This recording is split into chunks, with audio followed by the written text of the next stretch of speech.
सबसे पहले तो ये देखो, ये ज्ञान आज तक ना किसी ने सुना और ना सुनाया, किसी के पास था ही नहीं।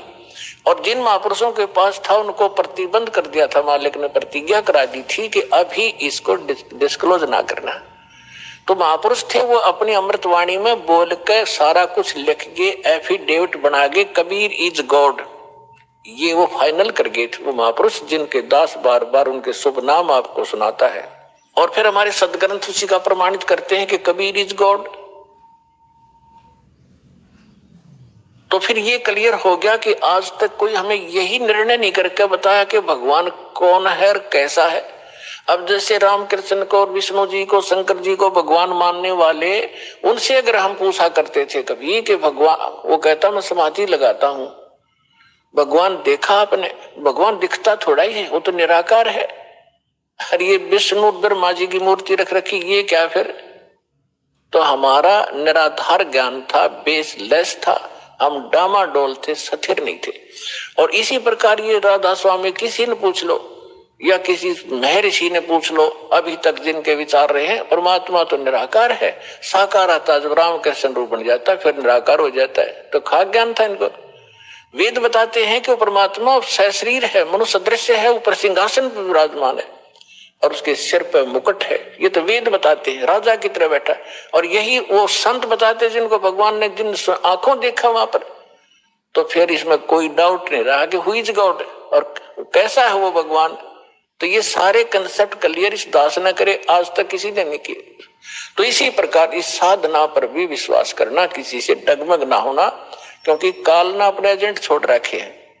वो अपने कर्म बिगाड़े हैं तो वो भी भगवान के बच्चे, पर भ्रमित है, उस काल से प्रेरित है। उनका दुर्भाग्य है कि वो अशुभ काम पर लगे हैं। तो दास की उन सभी संतों से भी प्रार्थना है कि वो भी भगवान के बच्चे हैं और परमात्मा के बच्चों को मिसगाइड करके वो भगवान के दोषी हो रहे हैं। सबसे बड़ा अपराधी इस पृथ्वी पर यदि कोई प्राणी है जो गलत ज्ञान प्रचार करता है, वो भगवान का सबसे बड़ा अपराधी है। और आज देख लो, आज तक इस दास के अतिरिक्त या पहले महापुरुष रहे, उन्होंने जो ज्ञान दिया वो अपने सत्र का दे ही गए, उन्होंने आगे नहीं ये मंत्र वगैरह डिक्लेयर किए, वो बात अलग है। लेकिन वर्तमान में इस दास के अतिरिक्त सभी मिसगाइड किए बैठे ये संत, मंडलेश्वर, आचार्य और शंकराचार्य।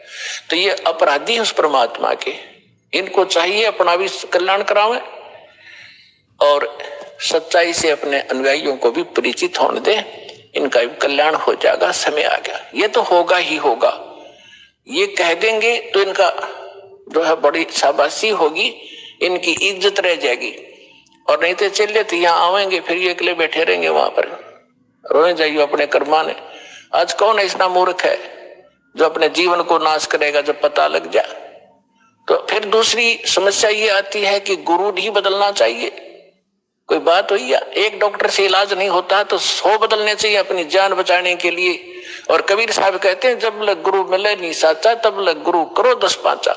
और झूठे गुरु के पक्ष को तज ना लावे वार, और द्वार ना पावे शब्द का वो भटके वार का वार।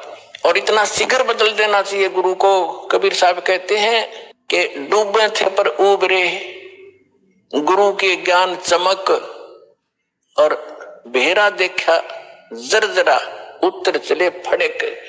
पहले बेड़े होया करते थे, फ्लोटिंग लकड़ियों का एक बेड़ा बना लिया। अभी तो नौका तो बहुत बाद में चली है, पहले बेड़ा होया करता था, उसके ऊपर बैठ कर दरिया को पार करके अपना कोई काम करने जाते थे, उन बेड़े के ऊपर बैठ के जाया करते।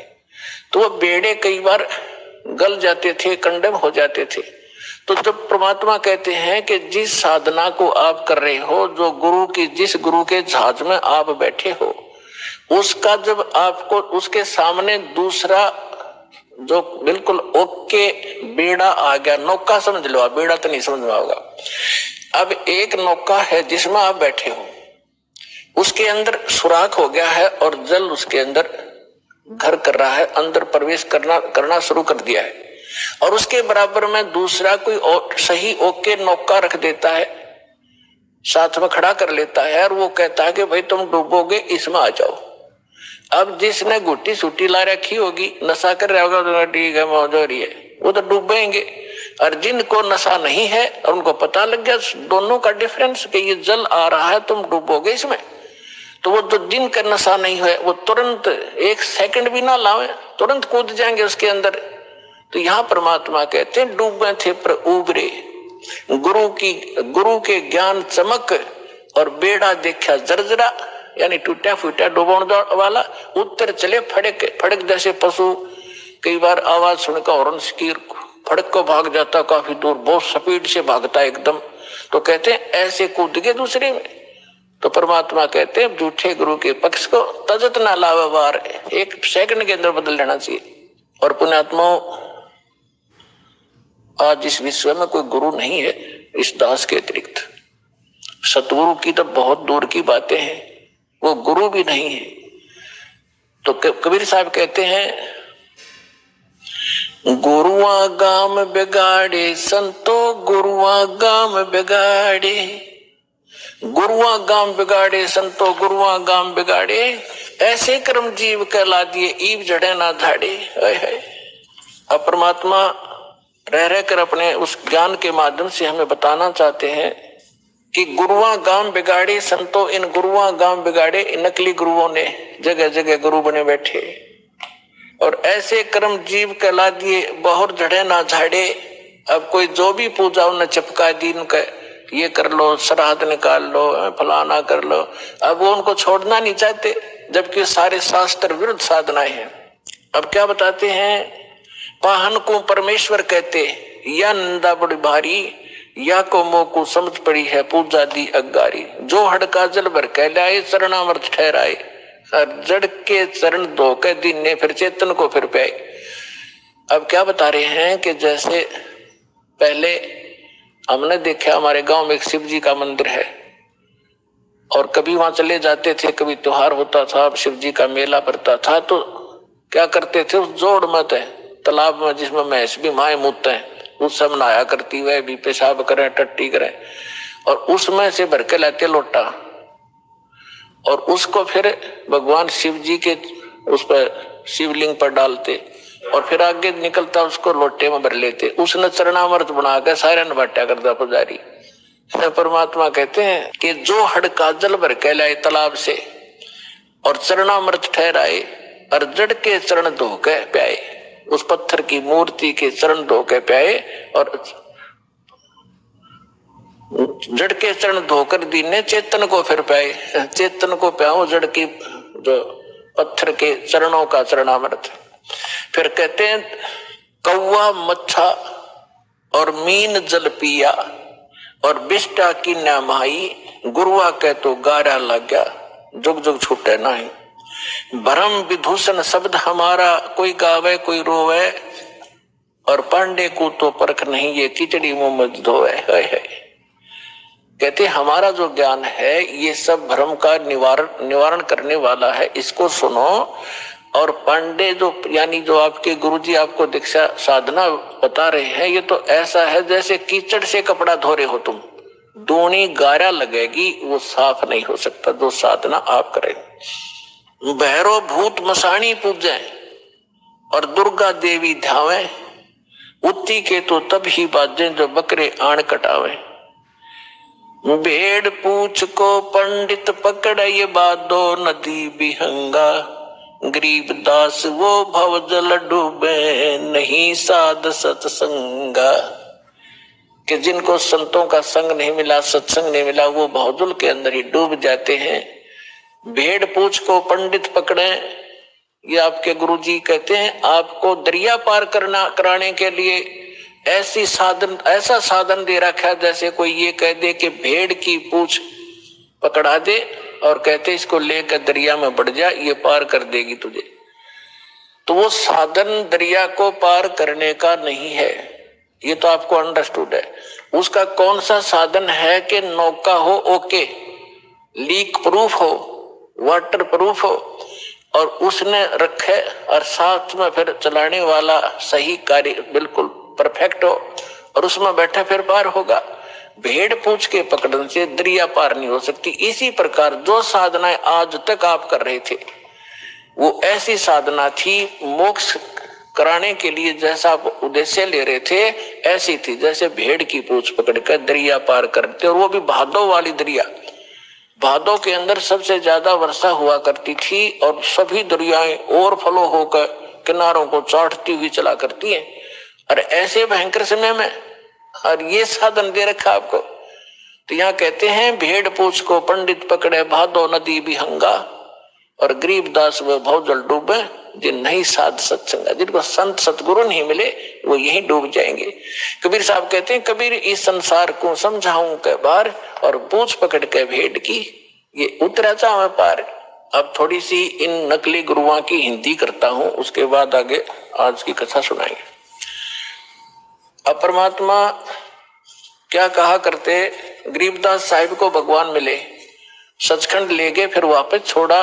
और परमात्मा ने पहले कहा था कि 12वां पंथ जब गरीबदास 12वें पंथ का जो संचालक होगा, प्रवर्तक, उसके माध्यम से मेरी वाणी पुनः प्रकट होगी, मेरा ज्ञान दूंगा। और बीच में जैसे 600 वर्ष पहले कबीर साहब जी ने धर्मदास जी को जो ज्ञान दिया था वो कबीर सागर में लिपिबद्ध हुआ। तो परमात्मा ने पता था कि बीच में काल के दूत इसमें कोई ना कोई गड़बड़ करेंगे। आप एक अनुराग सागर है, कबीर सागर का एक चैप्टर है। तो ये कबीर पंथी विशेषकर उस अनुराग सागर को ही घसीट रहे थे। और कबीर सागर के संशोधनकर्ता ने युगलानंद बिहारी जी ने टिप्पणी कर रखी है इसमें कबीर सागर में, उसको संशोधित करते हुए कि मेरे पास अनुराग सागर की 45 कापियां हैं, कुछ हस्तलिखित कुछ प्रिंटेड। इनमें बहुत सी ऐसी हैं जो एक दूसरे से मेल नहीं कर रही। तो इसका क्या मतलब है कि जिसने जैसी भी उचित समझा, अब जिस भी संत ने, जो नकली संत थे काल के दूत, जिन्होंने वो समझ में वाणी नहीं आई वो काट दी, अपने अनुकूल जो वो बकवाद करा करता हुआ लिख दी और उसको आगे प्रिंट हो गया। तो उसको कंप्लीट करने के लिए, सुचारू करने के लिए परमात्मा ने कहा था कि संवत 1774 होई ता दिन प्रेम प्रगटे जगलोई, और उसके माध्यम से मेरी पुनः वाणी प्रकट होगी। तो वो गरीबदास जी ने वह कसर, परमात्मा ने गरीबदास जी को सच ऊपर ले गए, फिर वापस छोड़ा, उसमें वो फीड कर दिया। जैसे एक मोबाइल से दूसरे मोबाइल में पूरी की पूरी फिल्म फीड फैक्स हो जाती है और उसमें भी रह जाती है, तो फैक्स हो जाती है और उसमें भी रह जाती है। तो परमात्मा ने ऐसे वो ज्ञान गरीबदास जी ने दिया। तो गरीबदास जी ने फिर इन नकली संतों के बारे में क्या बताया है, कंठी माला सुमरनी ये सभी सिलसिला मेटे, कन फूका गुरुआ मिले है जो जम मारी फेटे। कंठी माला सुमरनी भाई पैरे से क्या हो, ऊपर ढूंढा साध का और अंदर रखा खो। कहते हैं ऊपर कंठी पहन ली, माला बना ली, एक मणिये की माला कंठी पहनते हैं कबीर पंथी नकली। एक तुलसी की लकड़ी का एक मनिया बना के एक जनेऊ से बांध देते हैं, और यहाँ जो भगत आते हैं उनको हम कहते हैं कि ये कंठी माला नहीं चलेगी, इसने उतार दो। तो वो दृढ़ हो जाते हैं, इसने नहीं उतारे, ये तो हमारा जन्म सिद्ध अधिकार है। अब परमात्मा क्या कह रहे हैं, कंठी माला सुमरणी ये सभी सिलसिला मेटे, इसने सब छोड़ छाड़ दो, इन तो पारो पार हो गए। अंदर भक्ति सही करो, सत भक्ति करो, सत साधना से मोक्ष होगा। इन कंठी और माला ऊपर के दिखावे से, चाहे कपड़े लाल पहन लो और चाहे पैंट कमीज पहन लो, भगत वाले लक्षण और भक्ति सही होगी तो आपका मोक्ष होगा। एक विशेष आडंबर से भगवान नहीं मिलेगा। तो यहाँ कह रहे हैं कि कंठी माला सुमरणी ये पहरे तय क्या हो, ऊपर तक दिखा भगत और अंदर रख्या खो, न साधना ठीक न ज्ञान सही। कंठी माला सुमरणी भाई पैरे से क्या हो, ऊपर ढूंढा साध का अंतर रख्या खो। कन फूका गुरुआ में लह जाने भाव न भेद, जम के हलकारे फिर ये हाथों में लिए बेद। ओए होए होए, अपने आत्माओं एक एक वाणी ऐसी अनमोल है महापुरुषों की। कहते हैं कि ये कन फूका गुरुआ मिले, कान में फूक मारनिया, और जाने भाव न भेद, और कहते हैं ये काल के हलकारे घूम रहे नकली संत, जो वेदों के ज्ञाता माने जाते थे, न कख भी नहीं पता वेदों का। वेद पढ़ने पर भेद न जाने, ये बातें पुराण 18। और जड़ को अंधा पत्ते खुआवे, भूल गया सृजनहारा। अगर इन्होंने वेद पढ़ा होता ये पत्थर पूछते, वेद का ज्ञान होता। तो कहते हैं ये वेदों, ये काल के दूत फिर रहे हैं, वेद को हाथ में लिए लिए। आपने एक नकली महर्षि दयानंद की सारा इतिहास आपके रूबरू कर दिया दास ने। और यो कितना शिखर में चढ़ा रखा था, सिरपद रखा था एक आदमी ने, ऐसा महर्षि नहीं, इस जैसा वेदों का ज्ञाता नहीं। तो ऐसे कहते हैं ये काल के दूत थे, वेदों का नाम ले ज्ञान सारा उल्टा ठोक रखा। तो यहां उसी को प्रमाणित कर रहे हैं कि जम के हिलकारे फिरे, ये हाथों में लिए वेद। जहां भी आप महर्षि दयानंद की फोटो देखोगे, वेद पहले धर रखे, उसमें चारों जड़ी संठे काले रखा था, लिखे लिखाए भी सना हो जैसे। और कक का पता नहीं उस आदमी ने। तो पुण्यात्माओं, आज तक ये बिजली गिर रही थी। हम इनको महर्षि मानने से ये थे कौन बालका जैसे ज्ञान के भी। इनका सत्यार प्रकाश आपके दास ने आपके रूबरू किया, जिसको हम सर्वधारीय मान्या करते।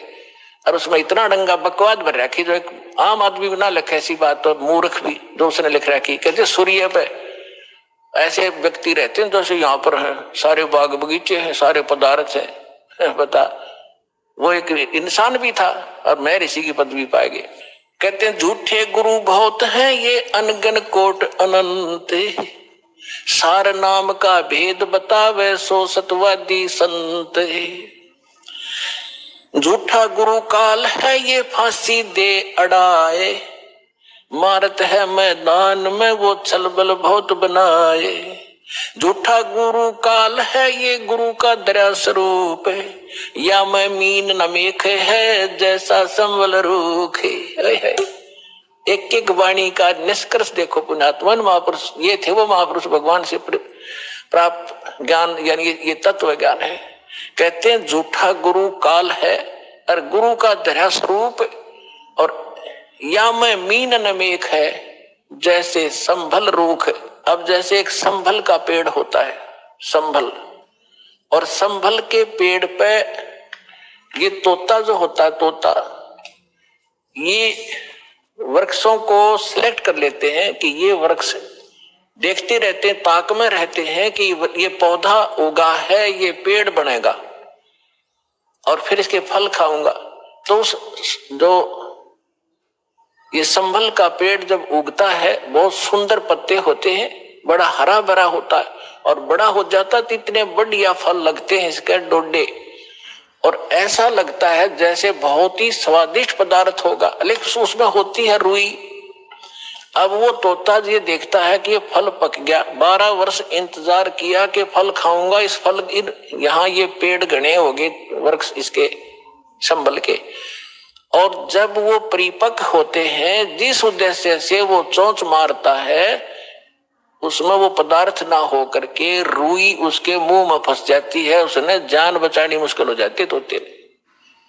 तो यहाँ परमात्मा कहते तुम जिनको गुरु मान रहे हो, उन पर आश्रित हुए बैठे हो, लास्ट में आपने ऐसे पश्चाताप करना पड़ेगा जैसे उस तोते ने उस संभल के वृक्ष को एक अच्छा फलदार, स्वादिष्ट फलदार वृक्ष मान के उस पर आश्रित था, फिर सिर पटक कर रो रहा था। झूठा गुरु काल है ये गुरु का धरा स्वरूप है, या मैं मीन नमेख है जैसे संबल रूख है। फिर क्या बताते हैं, कान चिराए क्या हुआ ये कर कंकन मन पाल, मुद्रा पैरे क्या हुआ सिर फोड़ेगा काले। कहते हैं कान चिरानते, कान में मुद्रा पहनते और 36 आडंबर करने से परमात्मा नहीं मिलेगा, और यम के दूत लठ मारेंगे तुम्हें, तुम्हारे गिर के। कहते चुंडित मुंडित पकड़ लिए इनसे जम किंकर ना डरता। ये चुंडित कति जटा बड़ा बड़ा को बड़ी बड़ी राखो ऋषि दिखाई दे, और कति घोटम घोट करा रखा साधुपना दिखाने के लिए। कहते इन यम के दूत ना डरते इन बकवादों से, वो तो सत्य मंत्र जो सच्चा नाम जिसके पास होगा उससे भयभीत होते हैं। फिर क्या बताते, मौन रहा तो क्या हुआ, ये बोलने से नो भेवे, मौनी वक्ता एक है, ना पर से दल देवे। अब जैसे एक नकली था, आडंबर करे बिना इनका काम चला नहीं, दुनिया आकर्षित नहीं हो। एक ने कहा कि मौन धारण कर रखा उसने। एक कबीर पंथी घीसा पंथी संत था, और दास को पहले नाम देने का आदेश नहीं था जब तक 1988 से 1994 तक। तो दास इनको संत मान के इनसे परमात्मा ने इनकी तलाशी दिवानी थी मेरे थे, उससे मिलता था, चर्चा होती थी। एक दिन मैं गया तो क्या पता चला कि महाराज जी तो मौन व्रत रखा है 41 दिन का। मैं चलो भाई ठीक है, मैं बैठ गया तो वो निकला गुफा से बाहर। तो उसने क्या किया, एक स्लेट ले रखी जो बच्चों की होती थी पहले, स्लेट पत्थर की, और एक चौक ले रखा, उस पर लिखा कि भगत जी को चाय पिलाओ, और स्लेट पे लिख दिया। तो वो चाय ले आए, फिर लिखा कब आए, वो बोला जी अभी आया हूं। अच्छा, अब वो स्लेट पे लिखे और फिर उनको पानी पिलाओ। अब यहाँ वो परमात्मा कहते हैं कि मौन रहा तो क्या हुआ, जो बोले से नो भेव, इशारों से बात कर रहा, मन तो डिस्टर्ब हो लिया। बताओ उस मौन रहने से क्या लाभ हुआ तुझे। और मौनी वक्ता एक है, ना पर सैदल देव, परमात्मा के पाने के लिए ये आडंबर केवल बकवाद मात्र है आपकी, इनसे ये भगवान नहीं मिले। और ये भोली आत्मा इन्हीं से प्रसन्न होते हैं, बाबा जी भाई 41 दिन में, और फिर 41वें दिन उसने वो व्रत खोलना था, समागम हो गया, हजारों आदमी इकट्ठे हो गए, लाखों रुपये उसने मिल गए, हो गया उसका काम पूरा। वो भी पार और चेले भी पार दोनों गधे बनेंगे इकट्ठे। कहते सन्यासी 10 नाम है, ये शिव का धर है ध्यान, शिव के ऊपर और है, ताको कर प्रणाम। ये सन्यासी 10 नामी सन्यासी कहलाते हैं, भगवान शिव को इष्ट मानते हैं। कहते हैं शिव के ऊपर और परम शक्ति है, उसका ध्यान धरो जब तुम्हारा कल्याण होगा। बेखों से भगवान का दूर महल दरबारे, पाखंडी पहुंचे नहीं, दे सतगुरु पार उतारे। इन भेखों से, बनावटी आडंबरों से परमात्मा का घर बहुत दूर है, और पाखंडी वहां ना जा सकता ना ले जा सकता। सतगुरु दे पार उतार, सतगुरु आपको पार उतारेगा। डंब करें डूंगर चढ़े, अंतर झिन्नी झूले, जग जाने बंदगी करें, ये बोवे सुलभ भूले। आप देखते होंगे, हमने खूब देख रखा बिटर एक्सपीरियंस है दास का। क्या देखा करते, एक समय ये दास अपनी ड्यूटी पर जा रहा था। दास हरियाणा सिंचाई विभाग के अंदर जूनियर इंजीनियर की पोस्ट पर था, मोटरसाइकिल पे जा रहा था अपनी ड्यूटी पे। तो रास्ते में काफी व्यक्ति इकट्ठे थे। एक ऊंचा सा स्थान था गांव में बाहर, और उस जंगल था वहां पर। वहां क्या देखा, एक बाबा जी बैठा, और दूर से दिखे 10-20 भक्त बैठे। मैं भी चला गया उधर जाकर देखने के लिए। जब तक ये दास को ये ज्ञान नहीं था, साधु संत की ऐसे अट्रैक्शन होती थी। तो वहां बैठे काफी लोग बैठे, दूना ला रखा, इन्होंने सुल्फे पीवे, भर भर चले वो भी पीवे, और जाओ 10 रुपये चढ़ा दे। और तो अब वो ऊंचे पे न्यू बैठे, सब ने दिखूं ताकि मेरे पुजारी आ जाए। तो क्या है, तो यहाँ क्या कहते हैं, डंब करें, पाखंड करें और डूंगर चढ़े, यानी ऊपर ऊंचे स्थान पर टीले पर जाकर बैठेंगे, और अंदर कोरी बकवाद, अंतर झिन्नी झूल, और जग जाने यो बंदगी करे।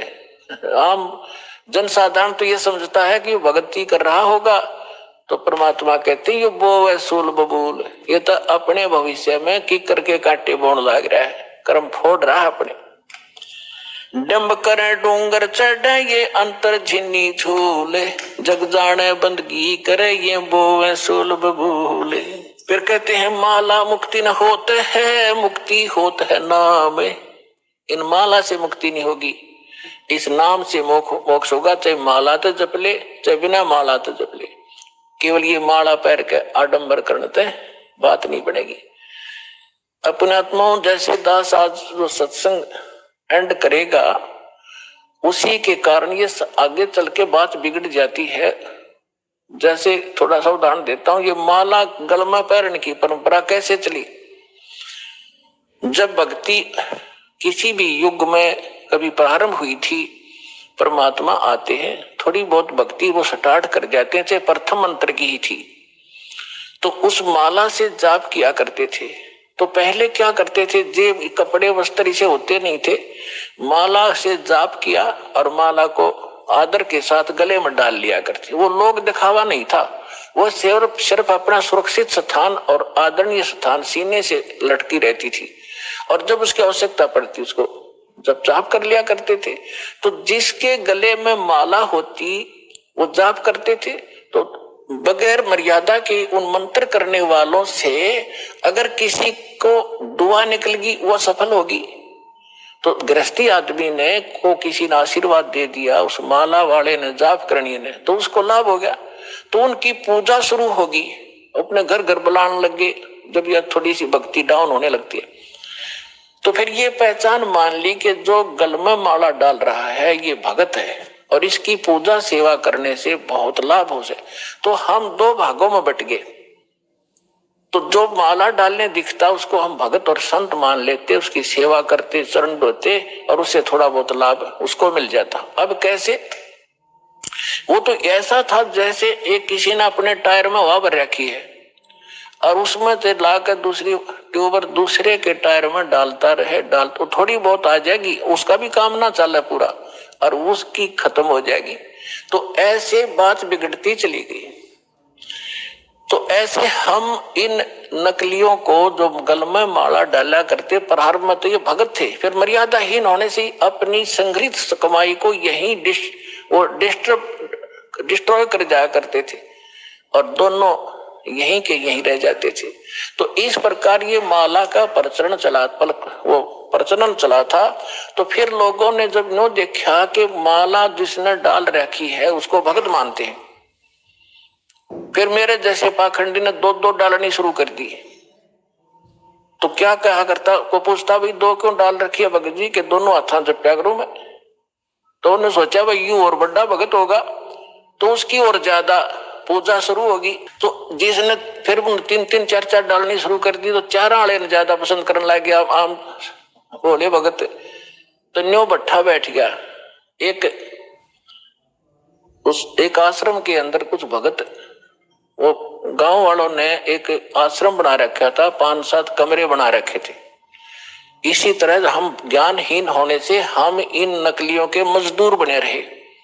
हम इनको ये थोड़ी बहुत भक्ति कर दे जैसी, और फिर हम उनसे सेवा करके रोटी टूका खुआ कर थोड़ा बहुत राहत हम ले लेते, हम इनके भिखारी बने रहा करते थे। अब दास चाहता है कि घर घर में सब धनवान हो, भगवान के खजाने में कोई कमी है, जो भक्ति करेगा वो धनी हो जाएगा, भगवान की भक्ति का सारे सुख आपको प्राप्त होंगे, हम क्यों किसी के मुंह की तरफ देखेंगे। फिर तो क्या था,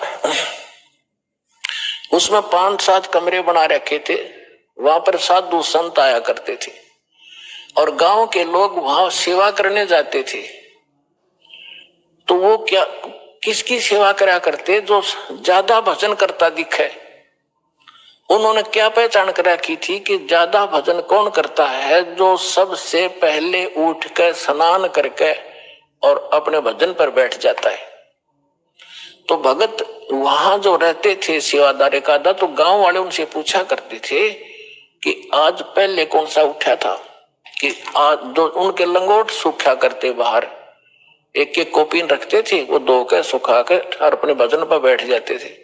तो जो सबसे पहले बता देते थे कि ये उठा था सबसे पहले, ये इसी का लंगोट सूख रहा, तो उसी की पूजा ज्यादा लोग करने लगे। और दूसरे जो लेट उठते थे उनको वो विशेष ध्यान नहीं देते थे, उसी का पूजा करनी, उसी को प्रणाम करना, उसी के पैर दबाने। तो दूसरे एक उनमें नकली था, आलसी सा आदमी, उसने सोचा भाई यूं क्या चक्कर है, इसकी पूजा क्यों हो रही है। तो उसने पता चला कि वो बखत उठा है, इसलिए यार इनने पहचान कर रखी है लंगोट की, इसका पहले सूख क्या पावे। वो क्या करने लग गया, उन तो सब तो पहले उठा 1/2 घंटा और इतना आलसी था, नाव भी ना था, लंगोट ने पानी में बेकर सबसे पहले टांग दौड़ा और उल्टा सो जावे। तो वो उन्होंने पूछा भाई ये किसका लंगोट है? कि ये इस महात्मा का है। वो सारे उन सारे ने छोड़ के उस नकली के लाग गए साथ, उस लंगोट की पहचान करके पहले कौन सा उठे रात ने। तो हम न्यो भक्ति का नाश कर लिया। तो यहाँ परमात्मा कहते हैं माला मुक्ति न होते है, ये मुक्ति होते है नाम। एक अक्षर बाहरा, ये उजड़ भला नगाम। कहते माला मुग्ध गवारे को गल में पैरा काठ, दगड़े दो जग के चल्या लखी न सतगुरु बाटे।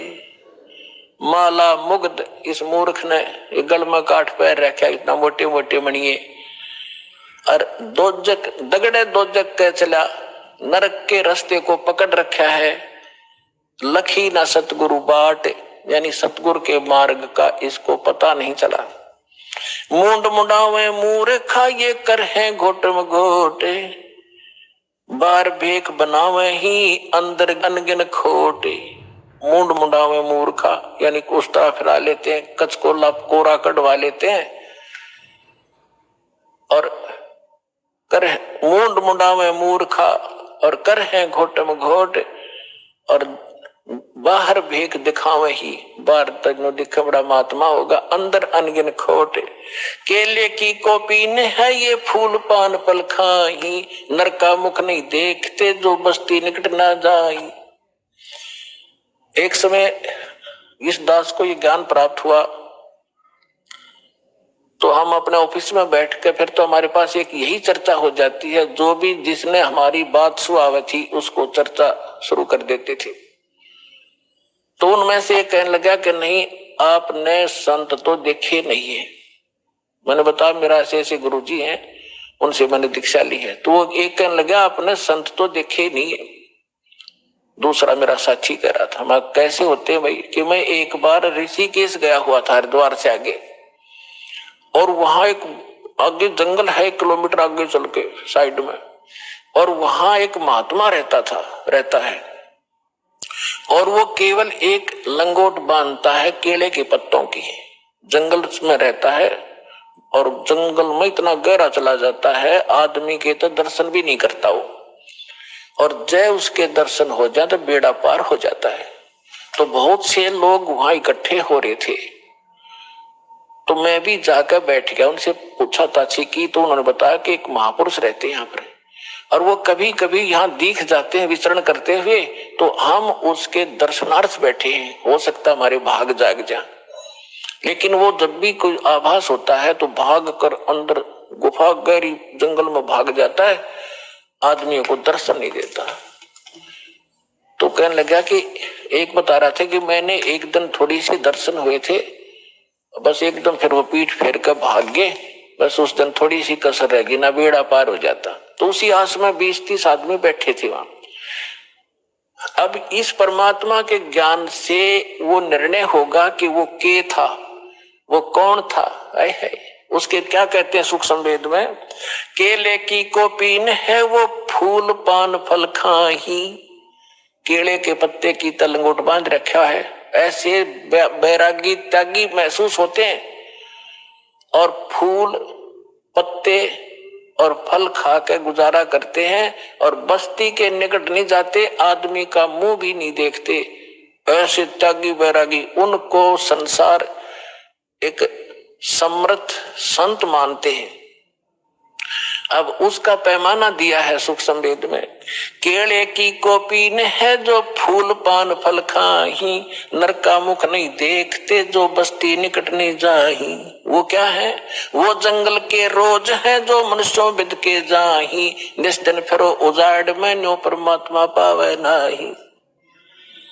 कैसा पैमाना दे दिया, वो जंगल के नील गाय हैं, रोज हैं, जो आदमी देख कर भाग जाओ फदड़ फदड़ कर, पता नहीं कहां जाकर डटे। ये जंगल के रोज है, जब नाम से मोक्ष होगा, इन बकवादों से होगा। इस जंगल में पशु सारे नंगे फिरे और भाग जाते हैं, मर्ग भी दौड़ भाग जाते हैं आदमी से डर के। फिर इसका समाधान बताते हैं, डेरे डंडे खुश रहो, ये खुश रे लेना मोक्ष।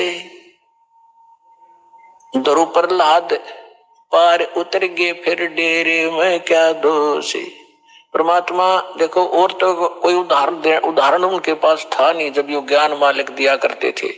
हम ध्रुव और प्रहलाद को मुक्त मानते हैं, मानते हो कहां जी? तो जब ध्रुव और प्रहलाद तुम कहते हो पार हो गए, उनके इतिहास देखो पढ़ के। प्रहलाद जी 10 वर्ष के थे जब नरसिंह जी आए, उनको मिले, यानी परमात्मा प्राप्ति हुई। भक्ति वो पहले से ही कर रहे थे, और फिर उन्होंने शादी करवाई। और जो राजा बलि था, जिसने वो 100 अश्वमेध यज्ञ करी थी इंद्र की गद्दी प्राप्त करने के लिए, और जिसके लिए भगवान आए थे 52 रूप बना के, तो वो प्रहलाद का पोता था, बैलोचन का लड़का था। तो उन्होंने ब्याह करवाया, बालक हुए और वो पार हो गए। और ध्रुव का भाई था उत्तम, उसकी मृत्यु हो गई थी। फिर ध्रुव ने ब्याह करवाया और उत्तम वाली पत्नी उसके साथ रखी उसने, तो वो भी पार हो गया। तो कहने का भाव ये नहीं है कि तुम जो बकवाद करते हो कि ब्रह्मचारी जंगल में गए वो पार होंगे, नहीं। अगर ब्रह्मचारी पार हो तो ये इजड़े तो सब तो पहला पार हो जा, उनका तो 5 नंबर आवे। लेकिन मोक्ष होगा भक्ति से, चाहे ब्रह्मचारी कर लो, और चाहे ये खुसरे कर लो, और चाहे गृहस्थी कर लो। दुराचार बुरा बताया, ये तो वैसे अच्छा नहीं, वैसे भी बेहुदी बातें हैं। तो कहने का भाव ये, भक्तों के तो वैसे सतर के काम नहीं है। तो इस प्रकार क्या कहते हैं, डेरा डांडा खुश रहो, डेरा डांडा खुश रहो, खुश रे लेना मोक्ष। और ध्रुव प्रहलाद भी पार हो गए। फिर गृहस्थी में के दोष, अपने आत्माओं ये नो काम बिगाड़े हैं। एक बार गरीबदास साहिब जी जब परमात्मा से परिचित हो चुके थे और अपना ज्ञान प्रचार भी करते थे, कोई उसके उनके पास आ जाता था तो ज्ञान भी देते थे, दीक्षा देते थे, केवल सिंपल सी, ये मूल ज्ञान नहीं देते थे। फिर भी उनसे बहुत राहत मिलती थी, वो समर्थ थे, आशीर्वाद से भी लाभ देते थे, संसारिक सुख दिया करते। तो उन एक आपको बताता हूं इनकी कैसी दुर्गति होती है। जग जाना यो बंदगी कराइए बोल सोल बबूल। एक बेरी गांव है रोहतक जिले में, अब वो झज्जर में हो गया। तो वहां का उस गांव का एक व्यक्ति था हरलाल नाम का, और वो धार्मिक व्यक्ति था घना। उसने एक साधु रख लिया अपने घर पे कि महाराज आप यहाँ रहो, उसके लिए एक चौबारा बनवा दिया ऊपर, आप यहाँ रहो, हमने सेवा मिल जाएगी, हमारे कर्म बन जाएंगे, आपकी भक्ति बन जाएगी, आपने भक्ति करनी है। आप बाल ब्रह्मचारी हो, घर छोड़ रखा, कहाँ भाई, ठीक है, होगी सेटलमेंट। उसका ऊपर चौबारा बना दिया, एकांत में उसको बढ़िया भोजन दे सुबह शाम, और वो अपना भजन करे, जैसा भी वो सोच रहे थे भजन करे। और वो भजन उसके पास भक्ति थी नहीं हुआ। तो क्या हुआ कि वो क्या करता था, बढ़िया माल खावे और अपना खावर सो जावे, या जिसी भक्ति थी अटपट की साधना करे थोड़ी बहुत देर, वो भक्ति मोक्षदायक थी नहीं। तो क्या हुआ, कुछ दिनों के बाद उस संत की मृत्यु होगी, अंतिम संस्कार कर दिया।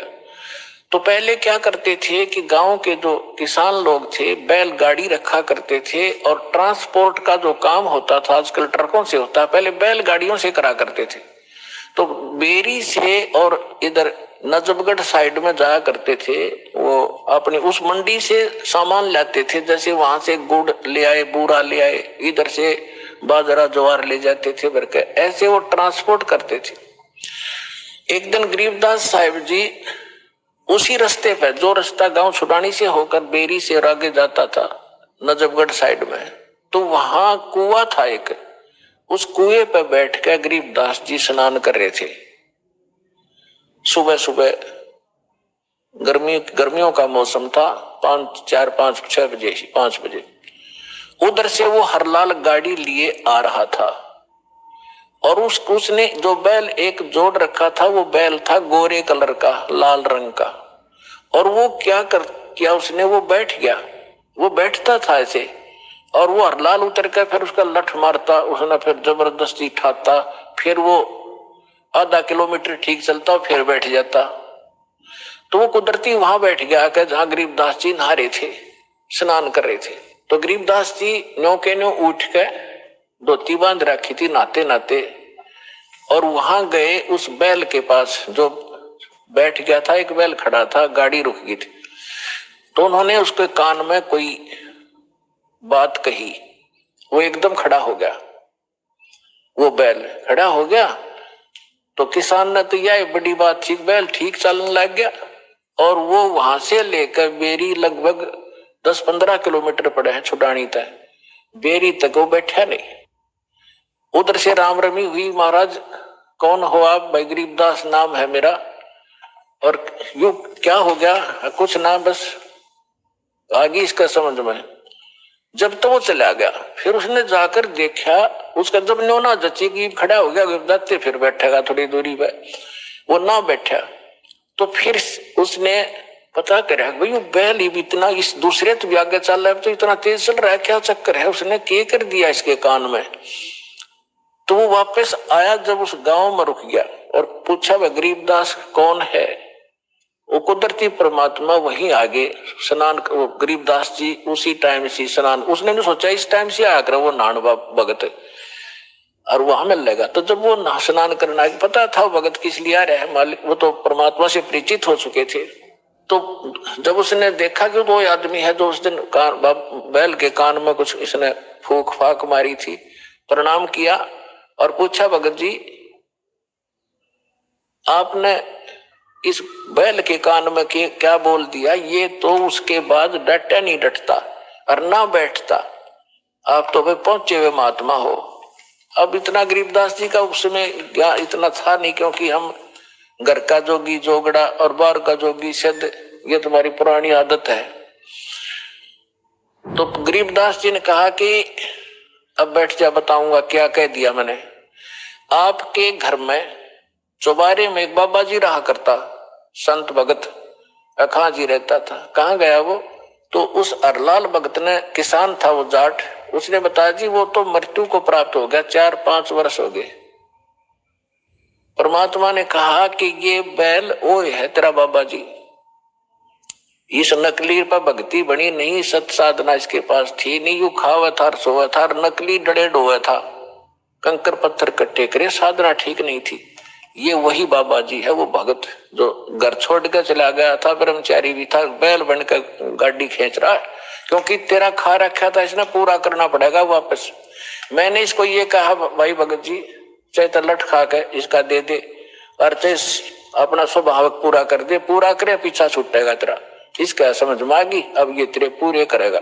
अपनात्मा देखो, अब जो भी कोई साधना कर रहे हैं वो है परमात्मा के बच्चे, किसी ना किसी जन्म में वो मालिक के साथ रहे।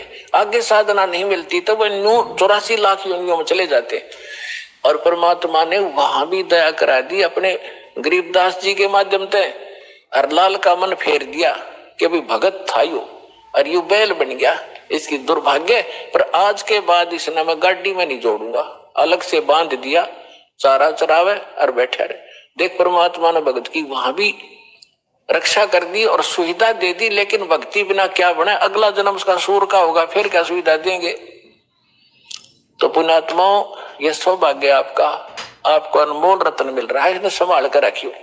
अब जो प्रसंग चल रहा था, दास आपको बता रहा था कि अब आपको वो अनमोल वस्तु मिल गई है जो आज तक किसी को प्राप्त नहीं हुई। आपका भक्ति धन थोड़ी ही साधना से अत्यधिक बन रहा, संग्रहित हो रहा है, और इसी भक्ति धन से आपको यहाँ की भौतिक सुविधाएं भी प्रयोग करनी है और आगे चलने के लिए भी इसको सुरक्षित रखना है, इसको बांटना नहीं।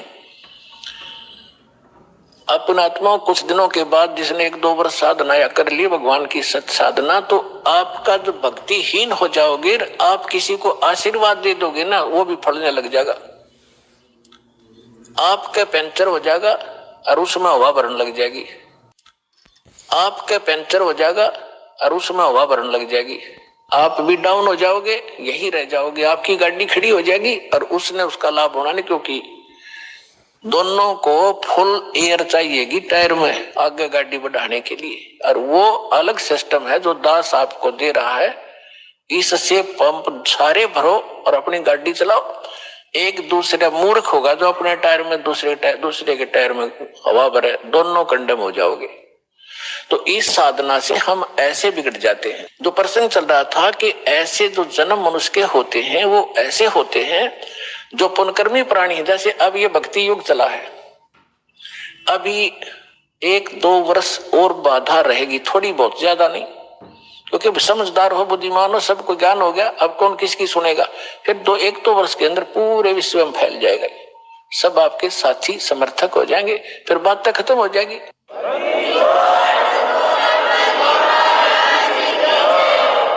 फिर जो मर्यादा आप करोगे आपका सहयोग देंगे और वो भी वो मर्यादा ही पालन कर रहे होंगे, तो आपका भक्ति खंड नहीं होगा, आप भी सफल होंगे और वो भी होंगे। फिर क्या होगा कि कुछ दिनों में आपको इतना सुख हो जाएगा, क्योंकि भगवान सुख सागर है। तो ये सावधानी बरतना कि इस सुख में परमात्मा से दूर ना होना, क्योंकि ये सुख मालिक से दूर करता है और उसको होगा जिसका नाम खंडित हो जाएगा। या सांसारिक सुख जैसे किसी व्यक्ति का नाम खंडित हो गया या किसी कारण से उसने नाम त्याग दिया, 2-3 वर्ष साधना करके वो चला गया, अब उसको फिर भी सुख हो रहे हैं और वो भक्ति भी दूसरी करने लग गया या भी छोड़ दी है या यही मंत्र कर रहा है, उसने आना बंद कर दिया है, तो वो कनेक्शन तो कट गया। आगे चार्जर नहीं है उसका, लेकिन पिछला चार्जर जो बैटरी है वह काम कर रही है। अब वो काफी अच्छा चार्ज हो गया तो घरे दिन भी काम कर देगी, लेकिन वो ये सोच रहा होगा कि मेरा क्या बिगड़ गया। अब फिर बिगड़ेगा, जब ऐसा बिगड़ेगा कि किसी प्रकार समझ में नहीं आएगा उसके। अब इतना ज्ञान दिया जाता है, मैं कोई बालक नहीं या वैसे थोक बिलोंग हूं, कोई लालच हो मुझे, 2 रोटी भगवान ने दे रखी थी, जेई की नौकरी थी, बढ़िया काम चल रहा था, परमात्मा ने पहले भी ठीक से घर में गुजारा ऐसे जन्म दे रखा था जहाँ रोटी टाइम पर ठीक मिले थी। तो दास ने पता चला कि मेरे जैसे दुखिया सारे ही हैं जिनको भगवान की चाह हर धक्के खा रहे हैं। मुझे पता लग गया तो सबको आवश्यकता इस भगवान की, इस ज्ञान की, तो इसलिए दास ने इस पर कदम उठाया। तो इस प्रकार जैसे आप जो सफल होगे। और एक बात और ध्यान रखना, आप यहां केवल उसी उद्देश्य को लेकर ना आना कि जैसे रोगी है वो रोग ही स्वस्थ हो, जिसको पुत्र की संतान नहीं है वो संतान ही हो तो बात बने। अगर संतान भी आपको आवश्यक होगी देनी तो यही मिलेगी, पृथ्वी पर कोई नहीं देगा आपने। और जो आपका रोग निवारण होगा तो यही होगा, पृथ्वी पर कहीं होगा भी नहीं, और होगा ही होगा, रोग तो निवारण होगा ही होगा। बाकी संतान भी परमात्मा अगर चाहेगा तो सब कुछ कर सकता है। उसका एक लंबा इतिहास है, फिर बताऊंगा, ऐसी बात नहीं। यहाँ हजारों ऐसे प्रमाण हैं जिनके 10-10 वर्ष, 12-12 वर्ष और 15-15, 20-20 वर्ष ब्याह न हो गए थे और बच्चा नहीं था। सारे सब आजकल तो सारी जो है ना भौतिक और सारे ट्रीटमेंट है ये भी करवा के छक लिए थे, मालिक ने उनको भी संतान दे दी। ये तो कोई बड़ी बात नहीं है, लेकिन हमारा आपका मूल उद्देश्य मोक्ष हो। आइए अब हम उन श्रद्धालुओं के अनुभव जानते हैं जो जगत गुरु तत्वदर्शी संत रामपाल जी महाराज जी से दीक्षा प्राप्त कर चुके हैं तथा उनके द्वारा बताए गए भक्ति मार्ग पर चल रहे हैं। नमस्कार बहन जी। सत साहेब। क्या शुभ नाम है आपका? कविता रानी है। कविता रानी जी, आप कहाँ से आए हैं? अंबाला जिला, गांव बकनौर। संत रामपाल जी महाराज से नाम दीक्षा लेने से पहले आप क्या भक्ति साधनाएं करते थे? जी, भक्ति साधना तो ऐसे करते थे जैसे सभी लोग करते हैं। हम लोग पहले सिख समाज से खत्री थे हम जात में, जैसे गुरुद्वारे जाना दोनों टाइम, और उससे मैंने पहले भी 5-6 साल अमृत हरमंदिर साहब अकाल तख्त से नाम अमृत छक्या हुआ था पहले मैंने। उसके बाद में धीरे धीरे फिर मैंने माता जी की भी, उसकी भी पूजा कर, अपना गुरु नानक, गुरु गोविंद सिंह की या गुरु नानक जी की जो अमृत जैसे लोग छकाते थे उसे मैंने छका, और छकने के बाद में मेरी समझो मेरी जो हो गई। उसके बाद में मैंने उनके घर में आने के बाद में समझो मैंने अमृत खंड करके और माता की भक्ति में लग गई। जैसे सभी लोग, मेरे सास वगैरह माता को मानती थी, मैं भी थोड़ा थोड़ा मानने लगी है। दिल में इतना विश्वास हो गया कि माता को इतना मानने लगी कि मैं चाहती थी कि जो कुछ कर रही मेरी माता कर रही है। और माता कहाँ से मानती थी, जैसे आप यूपी में कटनी जिला पे माँ शारदा का मंदिर जानते होगे शायद, ऊपर में है, बिल्कुल पहाड़ की चोटी पे। और वहां से मेरे छोटे होते मैं एक बार अपने डैडी मम्मी के साथ में जरूर गई थी, और वहां से इतनी भक्ति बन गई कि जो अमृत भी छके वैसे वो भी मैं खंड करके माता के चरणों में लग गई। और माता की इतनी भक्ति हो गई कि जैसे मेरे पे ना माता की हाजिरी आने लगी। कब आने लगी? जब एक बेटी थी, वो मेरे गर्भ में 3 महीने की थी, उस टाइम मेरे को माता ने बताया कि आप लड़के की मांग रख रहे हो, लड़का नहीं, आपको लड़की ही मिलेगी। और चाहे मुझे मानो चाहे नहीं मानो, मैं फिर भी भक्ति करती रही। उसके बाद में मेरा बेटा हुआ। बेटा 6 महीने का हुआ। 6 महीने के बाद में वो माता ने मेरे समझो जैसे नराते 9 होते हैं, और 8 नराते में मैंने माता की जोत लाई, और उस पे ही माता ने मेरे शरीर पे प्रवेश करके, और ऐसे हो गई जैसे मुझे पता नहीं लगने लगा कि मैं क्या करूं। फिर माता को मैं बेटा मेरा 6 महीने का था, और माता मेरे शरीर पे आके, माता भी क्या हो तो बाद में गुरु के चरण में आने से बाद से पता लगा हमें कि भूत प्रेत भी होते हैं। हमें नहीं पता था कि भूत प्रेत भी होते हैं, और मैं इस बात में विश्वास भी नहीं करती थी कि भूत प्रेत होते हैं। फिर मैं माता को मानने लगी, और उसके बाद में वो प्रवेश होके मेरे शरीर में, और ऐसी इतनी जोर जोर से चौकी देने लगी। फर्स्ट टाइम माता 8वें नराते में माता मेरे शरीर में प्रवेश हो गई, और उसके बाद में फिर 6 महीने के बाद, फिर साल के बाद, ऐसे आते आते फिर आई महीने टाइम मेरे को पकड़ ली। वे जैसे आई पूर्णवासी, जैसे कहीं माता का जग होना, कहीं भंडारे होने, कहीं टोल बजना, मैं वहीं चले जाती थी, और वहां जाके मैंने हाजिरियां देनी। इतना मेरा बुरा हाल हो जाता था कि घर में रात में रोटी भी नहीं बनती थी मेरे पे। फिर मेरी जैसी सहेली हो गई, मेरे पड़ोसी हो गई, मेरे अब तो रिश्तेदारों ने भी मेरा साथ छोड़ दिया था। क्यों छोड़ दिया था? कि ये अकेली है, हम ये ऐसे रहती है, हम इसका कब तक साथ देंगे। फिर बस मेरी कुछ सहेली बनी, कुछ पड़ोसी हुए, मेरे को दवाई भी दिलाते थे, और किस टाइम तो रोटी भी बना के जाते थे मेरी। फिर भी मैंने कहा कि माता तेरी भक्ति कर रही हूँ, और फिर भी मैंने छोड़ा नहीं उसको, फिर भी करती रही। आप संत रामपाल जी महाराज की शरण में कैसे आए? जी, वो तो सिर्फ एक परमात्मा की ऐसी शरण हुई, कृपा हुई कि जब हम उसके शरण में जा सके। कि एक मेरी सहेली थी, उसके बच्चे को भी आई मैंने 2 बारी खून चढ़ता था। उसके घर में एक बसेश्वर भगत हैं, वो है हमारे पास में, वो सतगुरु रामपाल जी महाराज के साथ में जुड़े थे पहले। वो उनके घर में आए करवा चौथ वाले दिन चूड़ी डालने के लिए, तो वहां पर ये बात चली। कहने लगे कि आप वहां से नामदान लो, और वहां से आपको कम से कम आपका बेटा ठीक हो जाएगा। फिर वो मेरी सहेली कहने लगी वहां पर जाने का कोई फायदा नहीं है, हम अपने देवी देवते नहीं छोड़ सकते हैं। ऐसे कैसे संत हैं जो देवी देवते छड़वाते हैं वो। फिर हमने 1 साल ऐसे निकाल दिया। उसके बाद में फिर वही करवा चौथ और वही चूड़ी डालने के लिए फिर आ गए। फिर हमने फिर भी सोचा, फिर हमने बोला कि जी कह रहे हैं तो एक बार देखने में तो कोई हर्ज नहीं है। फिर वो गहरी नजर गीता हमें देकर गए। उन्होंने बताया कि आप सृष्टि रचना पढ़ो थोड़ा जा, और हम दोनों ने 3 दिन सृष्टि रचना हमने पढ़ी। थोड़ी थोड़ी हमें बात समझ में आई।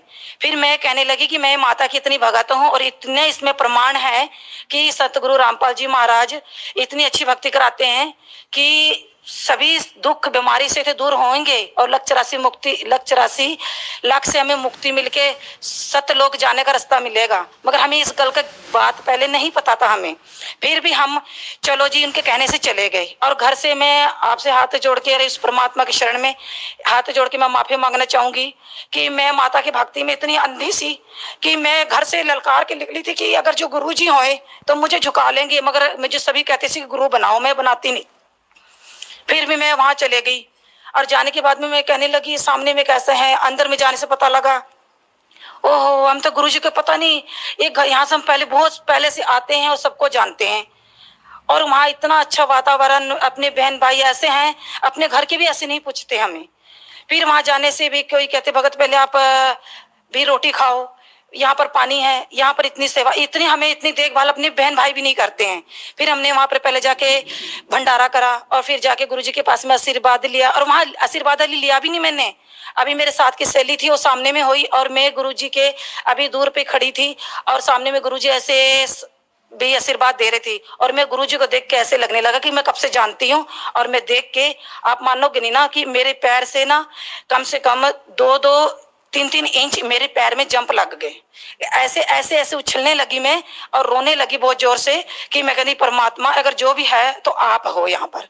फिर मैंने गुरुजी के जैसे, और मेरे जब गुरुजी के पास में गई थी, और जो माता की भक्ति करती थी पहले मैं उससे गुरुजी के पहले, मेरे पूरे शरीर बॉडी में इतना जलन और इतना सेक था ना कि मैं उसका इलाज मेरा कहीं भी नहीं था।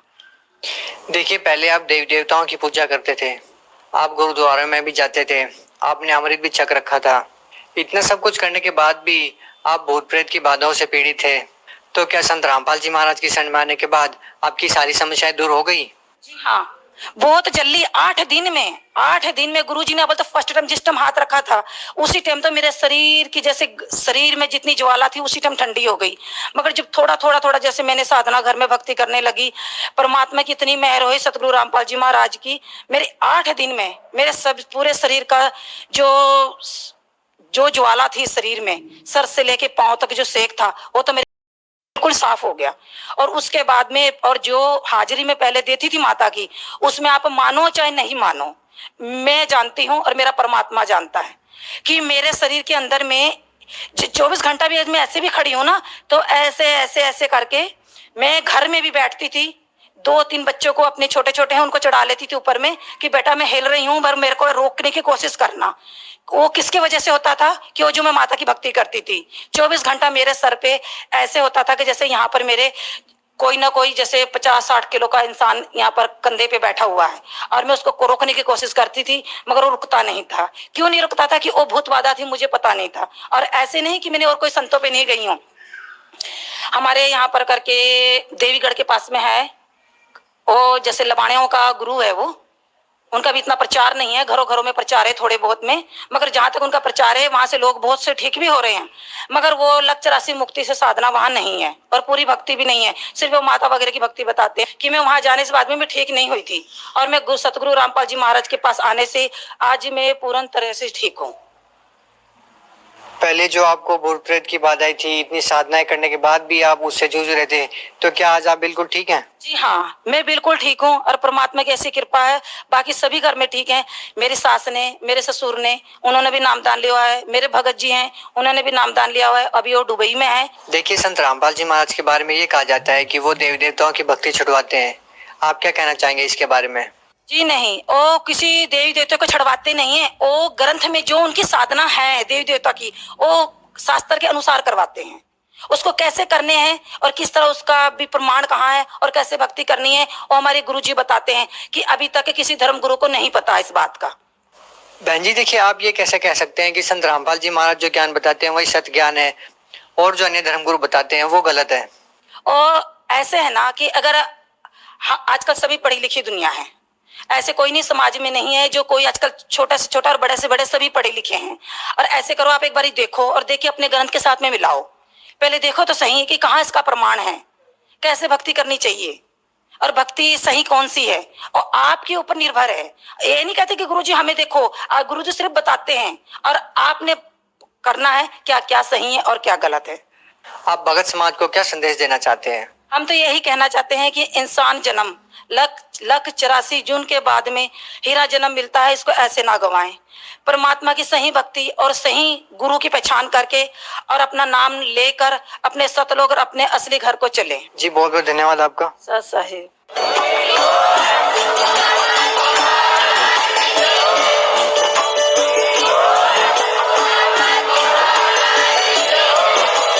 आप सुन रहे थे जगत गुरु तत्वदर्शी संत रामपाल जी महाराज जी के मंगल प्रवचन। अधिक जानकारी के लिए विजिट कीजिए हमारी वेबसाइट www.jagatgururampalji.org। संत रामपाल जी महाराज जी के शुभ आशीर्वाद से पूरे विश्व भर में 500 से भी ज्यादा नाम दीक्षा केंद्र हैं, जिन पर संत रामपाल जी महाराज जी द्वारा ऑनलाइन निःशुल्क नाम दीक्षा दी जा रही है। अपने नजदीकी नाम दीक्षा केंद्र का पता करने के लिए संपर्क करें 8222880541।